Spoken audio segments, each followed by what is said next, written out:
Hi, good evening, selamat malam, good evening, good evening. Pernah nggak sih kebayang ketika kita sudah belajar mati-matian bahasa Inggris tapi belum ada progres sama sekali, atau hasil yang bisa kita lihat gitu.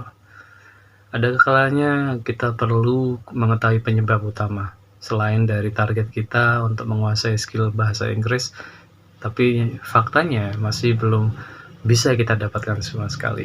Nah, di channel ini kita akan belajar tuntas sebelum mempelajari bagaimana sih cara belajar bahasa Inggris atau berbicara bahasa Inggris dengan cepat. Ada kalanya penting bagi kita untuk mengetahui dasar dari ilmu bahasa Inggris.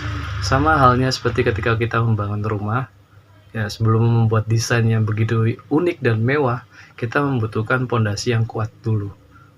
Nah, di sini kita akan mempelajari atau saya akan memperkenalkan poin utama dalam belajar bahasa Inggris adalah vocabulary, kosakata. Ketika Anda berbicara bahasa Inggris tanpa ditampingi kosakata yang mumpuni, otomatis itu akan menyulitkan kita ketika kita belajar bahasa Inggris. Oke. Ada kalanya mempelajari kosakata sehari itu 5 vocabulary atau 5 kosakata itu bisa membuat kita mendapatkan skill English kita lebih baik daripada sebelumnya. Ada banyak metode yang kita terapkan dalam mempelajari bahasa Inggris, khususnya yang paling umum atau lumrah adalah drilling, jadi mengulang.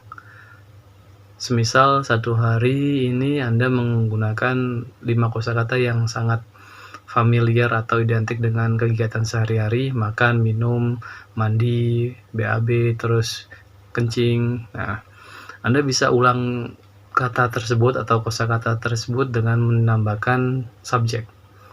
Misal, makan, I eat. Anda ganti subjeknya you eat, terus we eat, she eats, dan lain sebagainya. Oke. Jadi ketika metode drilling sudah Anda terapkan dalam vocabulary, it will make your English have a good progress for the future. Karena poin di sini nanti adalah konsisten, seberapa disiplin Anda ketika mempelajari vocabulary. Poin kedua adalah grammar. Banyak orang dan banyak teman-teman saya ketika mereka mempelajari bahasa Inggris, mereka mengeluhkan susahnya memahami grammar. Sebenarnya untuk apa grammar dalam bahasa Inggris? Logikanya gini, ketika Anda bertemu seseorang atau orang tua, otomatis Anda menggunakan bahasa yang sopan. Tidak mungkin ketika kita ketemu dengan bos kita atau orang tua kita ngomongnya kasar atau yang tidak formal lah. Seperti itu, tidak sopan. Nah, sama halnya dengan English.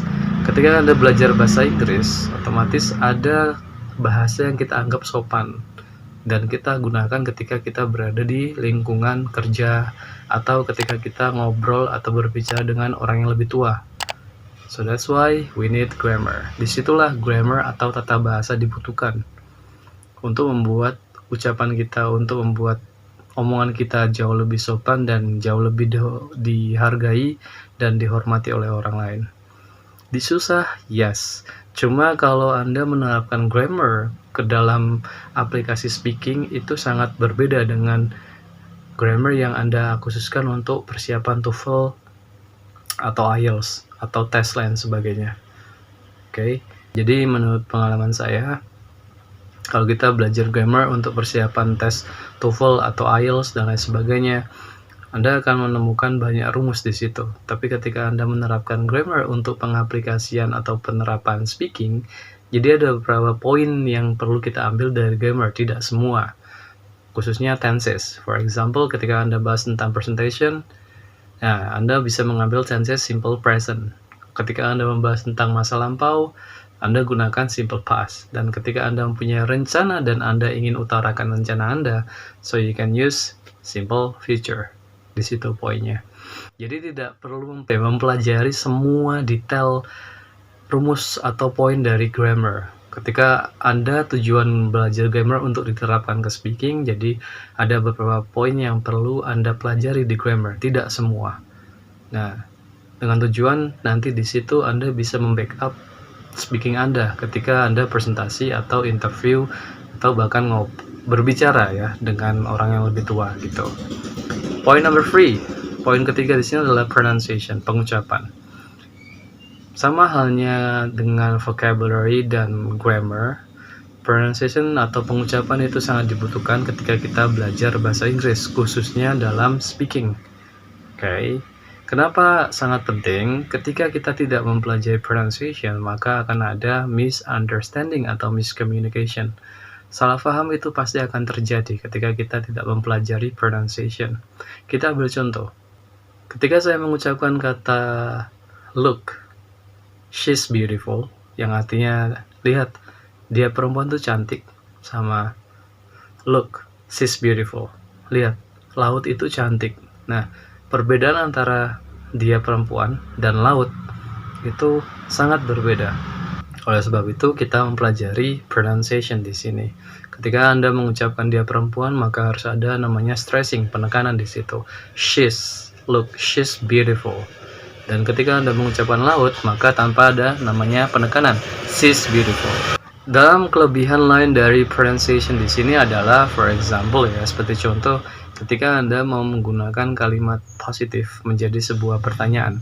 Contoh, you are student. Kamu adalah seorang murid. Itu kalau dalam grammar menjadi kalimat positif atau statement biasa. Tapi dalam pronunciation Anda bisa menggunakan kekuatan intonation atau nada dengan menambahkan nada panjang di akhir kata. You are student, Anda tambahkan nada panjang ketika mengucapkan student. You are student. Nah, akan menjadi sebuah pertanyaan, apakah kamu seorang murid, tanpa kita membahas grammar. So, poin di sini adalah when you want to speak English better, ketika mau meningkatkan skill bahasa Inggris Anda dengan lebih baik, Anda tidak perlu mempelajari semua isi dari semua materi, khususnya grammar. Jadi pahami saja intinya yang Anda rasa butuh ketika untuk penerapan speaking, dan all about the point is just practice. Semua kunci hanya terletak pada praktek dan praktek. Karena dalam bahasa Inggris yang kita butuhkan adalah praktek. Sama halnya dengan ketika semisal ada seseorang yang tinggal, orang asli Sunda dan tinggal ditempatkan kerja di area Jawa. Otomatis pertama dia merasakan sebuah kesusahan atau kesulitan untuk adaptasi. Tapi lama-lama mau tidak mau dia akan belajar bahasa Jawa untuk menyambungkan atau memberikan informasi lain ke orang lain. Sama halnya dengan bahasa Inggris. Okay, at the first time you feel difficult to study English, but day by day, step by step, you can improve your English better. Karena semua butuh proses dan pastinya praktek.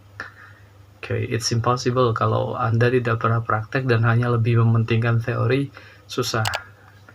Okay, terlepas dari itu semua, practice atau praktek adalah the only best solution in my opinion. Okay.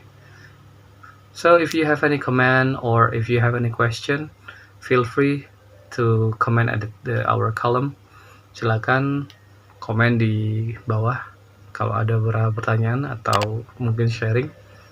That's all for me. Thank you very much. So good night everyone. Selamat malam.